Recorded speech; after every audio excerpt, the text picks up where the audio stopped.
Hello, friends. All right. It's 7 p.m. just right now. Okay. Welcome back to social distancing story time. All right. We've got chapter 34 of Pride and Prejudice.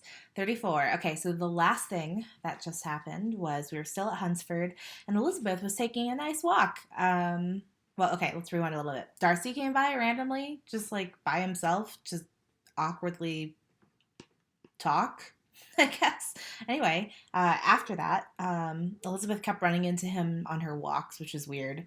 But then she ran into Colonel Fitzwilliam, and he told her that Darcy. No, sorry. He told her that Darcy had recently broken up an imprudent match for his one of his good friends, and Fitzwilliam uh, suspected that the friend in question was Darcy. Oh, sorry, it was Bingley, Mr. Bingley.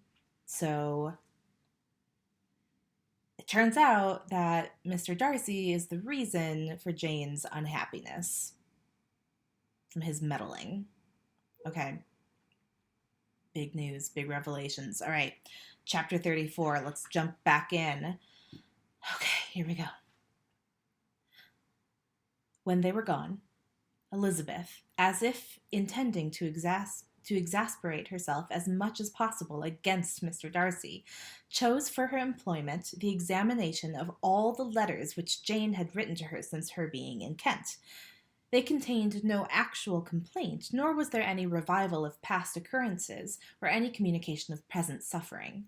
But in all, and in almost every line of each, there was a want of that cheerfulness which had been used to characterize her style, and which, proceeding from the serenity of a mind at ease with itself and kindly disposed toward everyone, had been scarcely ever clouded. Elizabeth noticed every sentence conveying the idea of uneasiness, with an attention which it had hardly received on the first perusal. Mr. Darcy's shameful boast of what misery he had been able to inflict gave her a keener sense of her sister's sufferings. It was some consolation to think that his visit to Rosings was to end the day after the next, and still greater that in a less than a fortnight she should herself be with Jane again and enabled to contribute to the recovery of her spirits by all that affection could do. She could not think of Darcy's leaving Kent without remembering that his cousin was to go with him. But Colonel Fitzwilliam had made it clear that he had no intentions at all, and, agreeable as he was, she did not mean to be unhappy about him. While settling this point, she was suddenly roused by the sound of the door-bell, and her spirits were a little fluttered by the idea of it being Colonel Fitzwilliam himself, who had once before called late in the evening, and might now come to inquire particularly after her. But this idea was soon banished, and her spirits were very differently affected when, to her utter amazement, she saw Mr. Darcy walk into the room. In a hurried manner, he immediately began an inquiry after her health, imputing his visit to a wish of hearing that she were better. She answered him with a cold civility. He sat down for a few moments, and then, getting up, walked about the room. Elizabeth was surprised, but said not a word. After a silence of several minutes, he came towards her in an agitated manner, and thus began: "In vain have I struggled. It will not do. My feelings will not be repressed. You must allow me to tell you how ardently I admire and love you." Elizabeth's astonishment was beyond expression. She stared, colored, doubted, and was silent. This he considered sufficient encouragement, and the avowal of all that he felt and had long felt for her immediately followed. He spoke well, but there were feelings besides those of the heart to be detailed, and he was not more eloquent on the subject of tenderness than of pride. His sense of her inferiority, of its being a degradation, of the family obstacles which judgment had always opposed to inclination, were dwelt on with a warmth which seemed due to the consequence he was wounding, but was very unlikely to recommend his suit.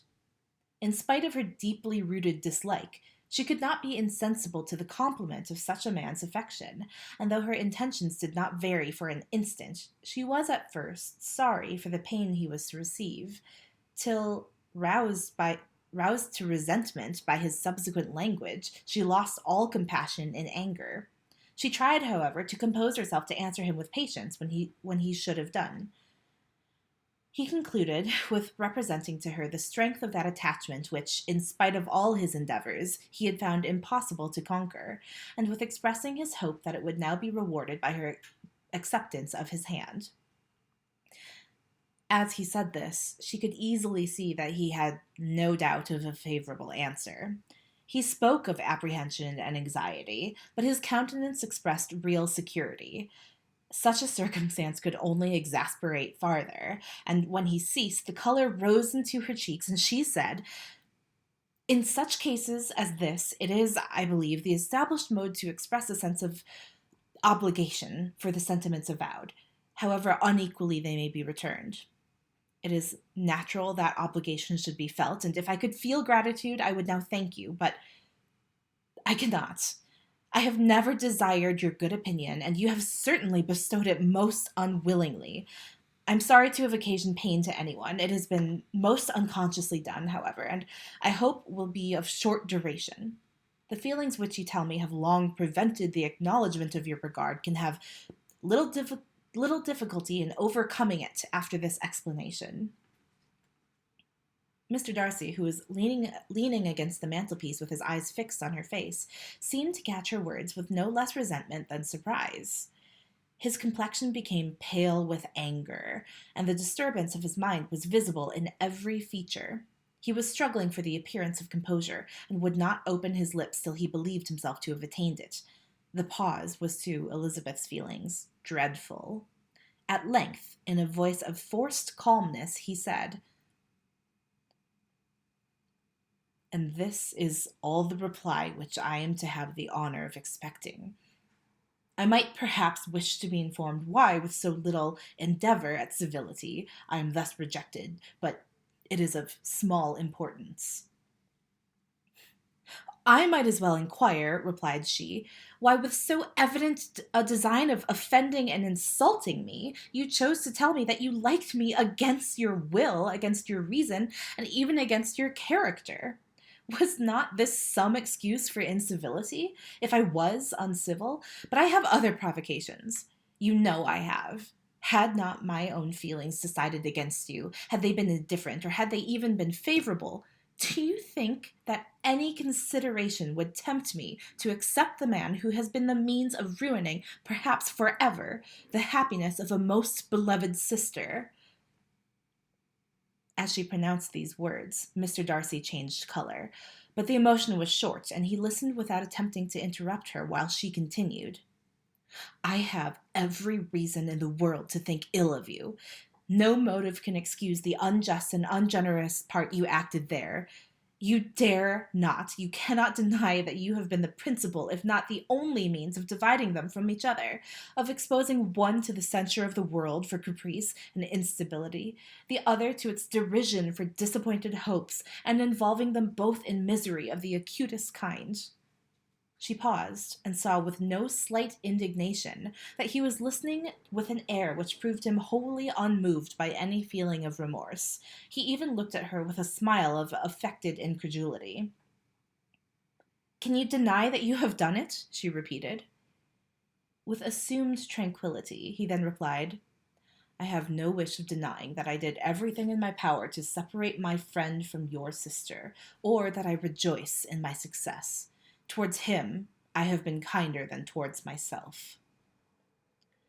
Elizabeth disdained the appearance of noticing this civil reflection, but its meaning did not escape, nor was it likely to conciliate her. "But it is not merely this affair," she continued, "on which my dislike is founded. Long before it had taken place, my opinion of you was decided. Your character was unfolded in the recital which I received many months ago from Mr. Wickham. On this subject, what can you have to say? In what imaginary act of friendship can you here defend yourself, or under what misrepresentation can you here impose upon others?"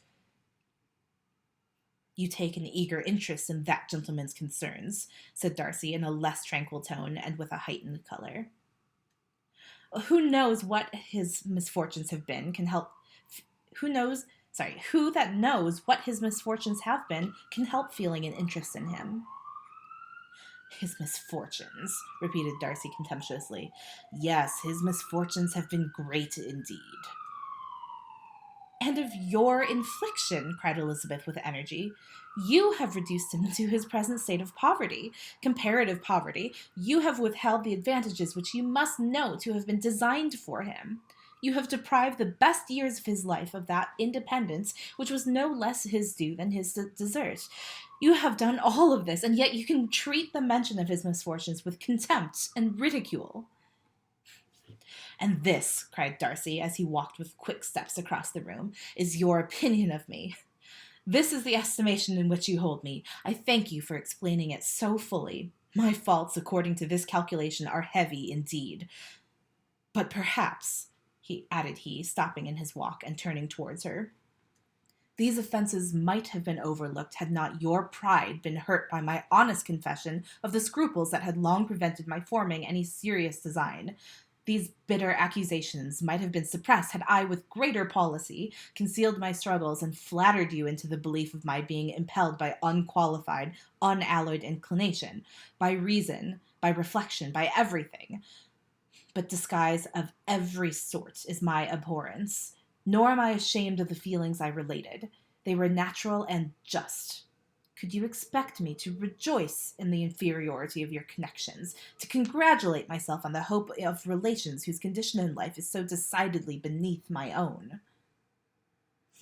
Elizabeth felt herself growing more angry every moment, yet she tried to the utmost to speak with composure when she said,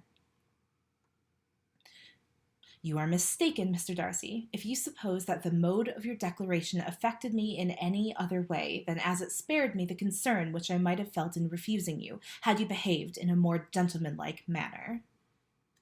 She saw him start at this, but he said nothing, and she continued, You could not have made me the offer of your hand in any possible way that would have tempted me to accept it.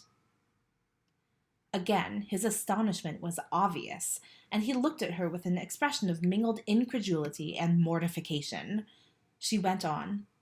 From the very beginning, from the first moment, I may almost say, of my acquaintance with you, your manners, impressing me with the fullest belief of your arrogance, your conceit, and your selfish disdain for the feelings of others, were such as to form that groundwork of disapprobation on which succeeding events have built so immovable a dislike, and I had not known you a month before I felt that you were the last man in the world whom I could ever be prevailed on to marry. You have said quite enough, madam. I perfectly comprehend your feelings, and have now only to be ashamed of what my own have been. Forgive me for having taken up so much of your time, and accept my best wishes for your health and happiness.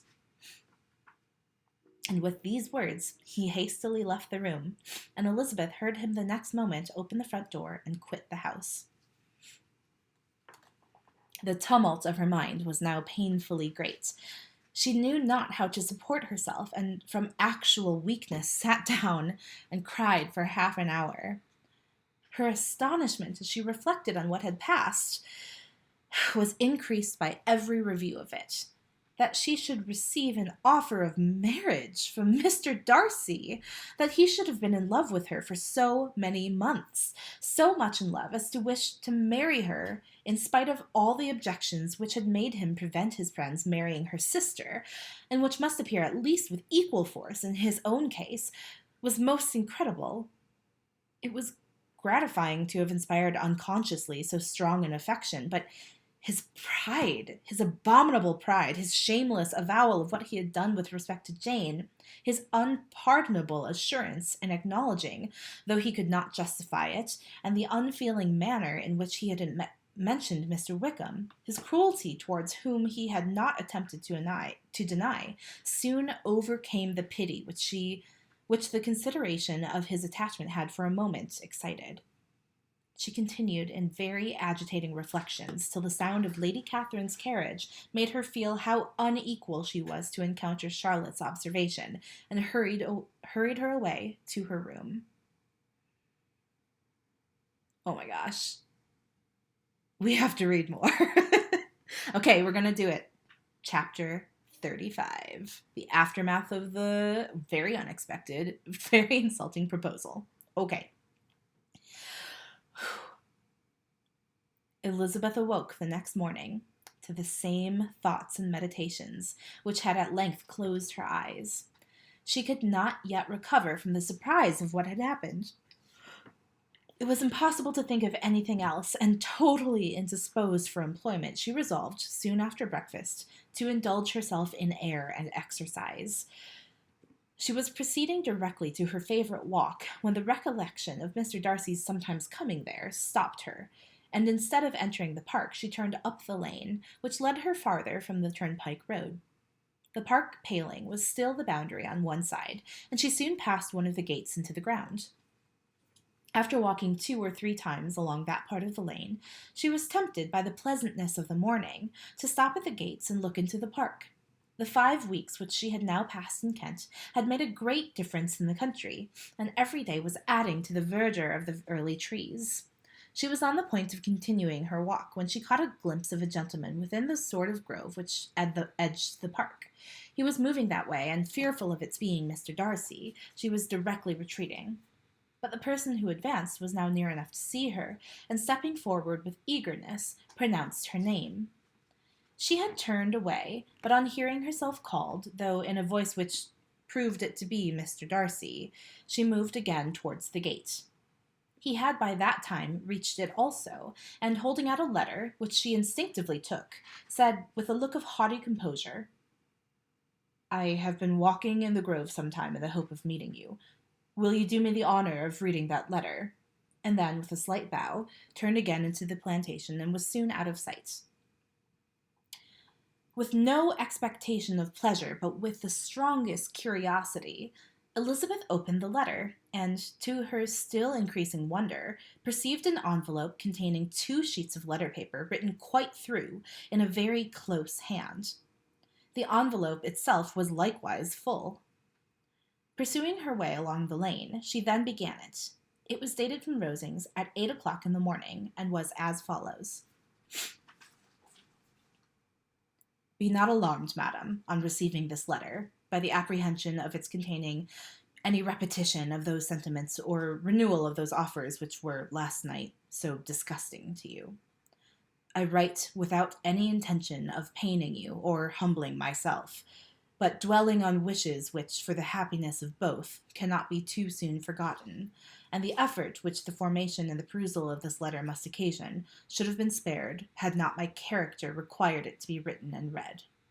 You must, therefore, pardon the freedom with which I demand your attention. Your feelings, I know, will bestow it unwillingly, but I demand it of your justice.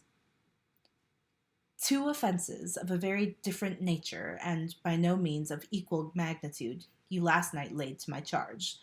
The first mentioned was that, regardless of the sentiments of either, I had detached Mr. Bingley from your sister, and the other, that I had, in defiance of various claims, in defiance of honor and humanity, ruined the immediate prosperity and blasted the prospects of Mr. Wickham. Wilfully and wantonly to have thrown off the companion of my youth, the acknowledged favourite of my father, a young man who had scarcely any other dependence than on our patronage, and who had been brought up to expect its exertion, would be a depravity, to which the separation of 2 young persons, whose affection could be the growth of only a few weeks, could bear no comparison. But from the severity of that blame which was last night so liberally bestowed, respecting each circumstance I shall hope to be in future secured, when the following account of my actions and their motives has been read. If, in the explanations of them, which is due to myself, I am under the necessity of relating feelings which may be offensive to yours, I can only say that I am sorry. The necessity must be obeyed, and further apology would be absurd. I had not long been in Hertfordshire before I saw, in common with others, that Bingley preferred your elder sister to any other young woman in the country. But it was not till the evening of the dance at Netherfield that I had any apprehension of his feeling a more serious attachment. I had often seen him in love before. At that ball, while I had the honor of dancing with you, I was first made acquainted, by Sir William Lucas's accidental information, that Bingley's attentions to your sister had given rise to a general expectation of their marriage. He spoke of it as a certain event, of which the time alone could be undecided. From that moment I observed my friend's behaviour attentively, and I could then perceive that his partiality for Miss Bennet was beyond what I had ever witnessed in him. Your sister I also watched.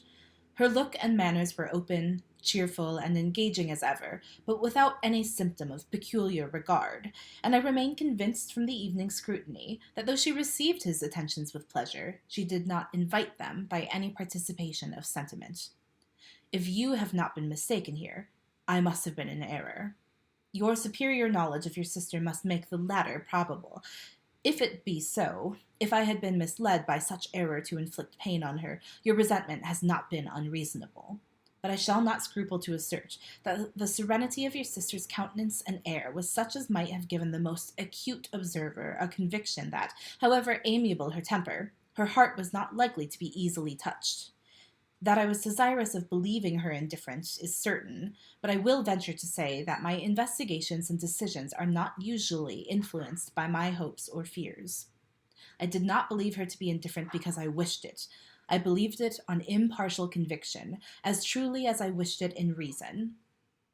My objections to the marriage were not merely those which I last night acknowledged to have required the utmost force of passion to put aside, in my own case. The want of connection could not be so great an evil to my friend as to me, but there were other causes of repugnance, causes which, though still existing, and existing to an equal degree in both instances, I had myself endeavoured to forget, because they were not immediately before me. These causes must be stated, though briefly. The situation of your mother's family, though objectionable, was nothing in comparison of that total want of propriety, so frequently and so almost uniformly betrayed by herself, by your 3 younger sisters, and occasionally even by your father. Pardon me. It pains me to offend you. But amidst your concern for the defects of your nearest relations, and your displeasure at this representation of them, let it give you consolation to consider that to have conducted yourselves so as to avoid any share of the like censure is praise no less generally bestowed on you and your eldest sister than it is honourable to the sense and disposition of both. I will only say farther that from what passed that evening my opinion of all parties was confirmed, and every inducement heightened which could have led me before to preserve my friend from what I esteemed a most unhappy connection. He left Netherfield for London, on the day following, as you, I am certain, remember, with the design of soon returning.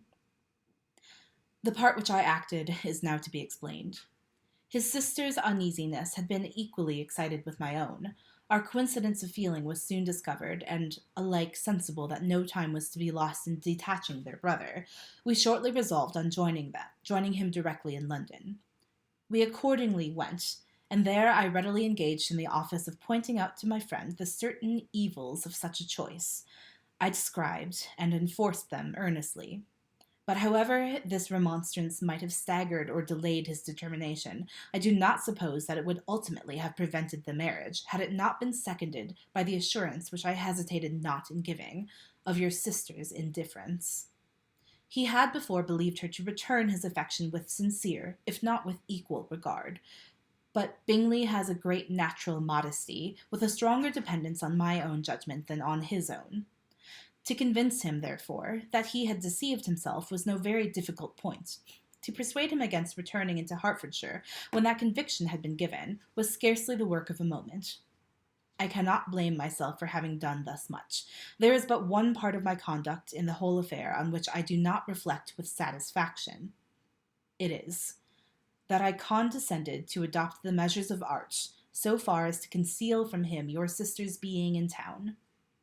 I knew it myself, as it was known to Miss Bingley, but her brother is even yet ignorant of it. That they might have met without ill consequence is perhaps probable, but his regard did not appear to me enough extinguished for him to see her again without some danger. Perhaps this concealment, this disguise, was beneath me. It is done, however, and it was done for the best. On this subject I have nothing more to say, no other apology to offer. If I have wounded your sister's feelings, it was unknowingly done, and though the motives which governed me may to you very naturally appear insufficient, I have not yet learnt to condemn them. With respect to that other, more weighty accusation of having injured Mr. Wickham, I can only refute it by laying before you the whole of his connection with my family. Of what he has particularly accused me, I am ignorant, but of the truth of what I shall relate, I can summon here more than one witness of undoubted veracity. Mr. Wickham is the son of a very respectable man, who had for many years the management of all the Pemberley estates, and whose good conduct in the discharge of his trust naturally inclined my father to be of service to him. And on George Wickham, who was his godson, his kindness was therefore liberally bestowed. My father supported him at school and afterwards at Cambridge, most important assistance, as his own father, always poor from the extravagance of his wife, could have been unable to give him a gentleman's education. My father was not only fond of this young man's society, whose manners were always engaging, he had also the highest opinion of him, and hoping the church would be his profession, intended to provide for him in it. As for myself, it is many, many years since I first began to think of him in a very different manner.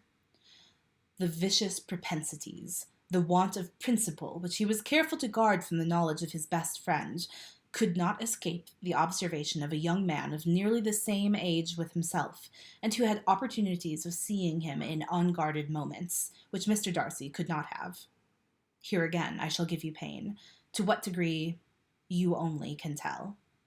But whatever may be the sentiments which Mr. Wickham has created, a suspicion of their nature shall not prevent me from unfolding his real character. It adds even another motive. My excellent father died about 5 years ago, and his attachment to Mr. Wickham was to the last so steady that in his will he particularly recommended it to me to promote his advancement in the best manner that his profession might allow, and if he took orders, desired that a valuable family living might be his as soon as it became vacant. There was also a legacy of £1,000. His own father did not long survive mine, and within half a year from those events Mr. Wickham wrote to inform me that, having finally resolved against taking orders, he hoped I should not think it unreasonable for him to expect some more immediate pecuniary advantage in lieu of the preferment, by which he could not be benefited. He had some intention, he added, of studying the law, and I must be aware that the interest of £1,000 would be a very insufficient support therein. I rather wished than believed him to be sincere, but at any rate was perfectly ready to accede to his proposal. I knew that Mr. Wickham ought not to be a clergyman. The business was therefore soon settled. He resigned all claims to assistance in the church, were it possible that he could ever be in a situation to receive it, and accepted in return £3,000. All connection between us seemed now dissolved. I thought too ill of him to invite him to Pemberley, or admit his society in town. In town, I believe, he chiefly lived, but his studying the law was a mere pretence, and being now free from all restraint, his life was one of idleness and dissipation. For about 3 years I heard little of him, but on the decease of the incumbent of the living which had been designed for him, he applied to me again by letter for the presentation. His circumstances, he assured me, and I had no difficulty in believing it, were exceedingly bad.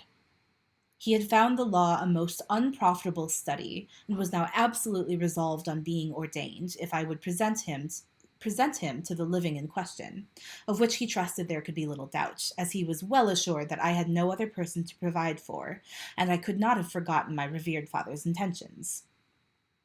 You will hardly blame me for refusing to comply with this entreaty, or for resisting every repetition of it. His resentment was in proportion to the distress of his circumstances, and he was doubtless as violent in his abuse of me to others as in his reproaches to myself. After this period, every appearance of acquaintance was dropped. How he lived, I know not. But last summer, he was again most painfully obtruded on my notice. I must now mention a circumstance which I would wish to forget myself, and which no obligation less than the present should induce me to unfold to any human being. Having said this much, I feel no doubt of your secrecy. My sister, who is more than 10 years my junior, was left to the guardianship of my mother's nephew, Colonel Fitzwilliam, and myself. About a year ago, she was taken from school and an establishment formed for her in London, and last summer she went with the lady who presided over it to Ramsgate, and thither also went Mr. Wickham, undoubtedly by design, for there proved to have been prior acquaintance between him and Mrs. Young, in whose character we were most unhappily deceived, and by her connivance and aid, he so far recommended himself to Georgiana, whose affectionate heart retained a strong impression of his kindness to her as a child, that she was persuaded to believe herself in love, and to consent to an elopement. She was then but 15, which must be her excuse, and after stating her imprudence, I am happy to add that I owed the knowledge of it to herself. I joined them unexpectedly a day or two before the intended elopement, and then Georgiana, unable to support the idea of grieving and offending a brother whom she almost looked up to as a father, acknowledged the whole to me. You may imagine what I felt and how I acted. Regard for my sister's credit and feelings prevented any public exposure, but I wrote to Mr. Wickham, who left the place immediately, and Mrs. Young was of course removed from her charge. Mr. Wickham's chief object was unquestionably my sister's fortune, which is 30,000 pounds, but I cannot help supposing that the hope of revenging himself on me was a strong inducement. His revenge would have been complete indeed. This, madam, is a faithful narrative of every event in which we have been concerned together, and if you do not reject it as false, you will, I hope, acquit me henceforth of cruelty towards Mr. Wickham. I know not in what manner, under what form of falsehood he has imposed on you, but his success is not perhaps to be wondered at, ignorant as you previously were of everything concerning either. Detection could not be in your power, and suspicion certainly not in your inclination. You may possibly wonder why all this was not told you last night, but I was not then master enough of myself to know what could or ought to be revealed. For the truth of everything here related, I can appeal more particularly to the testimony of Colonel Fitzwilliam, who, from our near relationship and constant intimacy, and still more as one of the executors of my father's will, has been unavoidably acquainted with every particular of these transactions. If your abhorrence of me should make my assertions valueless, you cannot be prevented by the same cause from confiding in my cousin, and that there may be the possibility of consulting him, I shall endeavor to find some opportunity of putting this letter in your hands in the course of the morning. I will only add, God bless you, Fitzwilliam Darcy.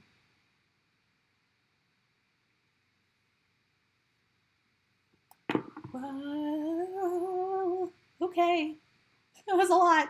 Oh my god. Oh, soap operas ain't got nothing on Pride and Prejudice.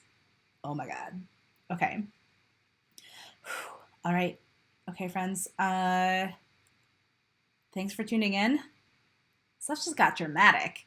And believe me, it's not going to get less dramatic from here on out. We still got a ways to go. Because right now, where are we in this book? We're a little over halfway through. Just a little over halfway through. Goodness. Okay, well, thanks for sticking with me so far. Ooh. Okay, friends, it's Friday for me, so we're gonna take a break. We're just gonna sit with all that drama. Oh my gosh, you can think about Darcy's letter the way that Elizabeth is gonna think about Darcy's letter, and then we'll get back to it on Monday. Monday, 7 p.m. Mountain Standard Time. I'll see you then. Take care, be well.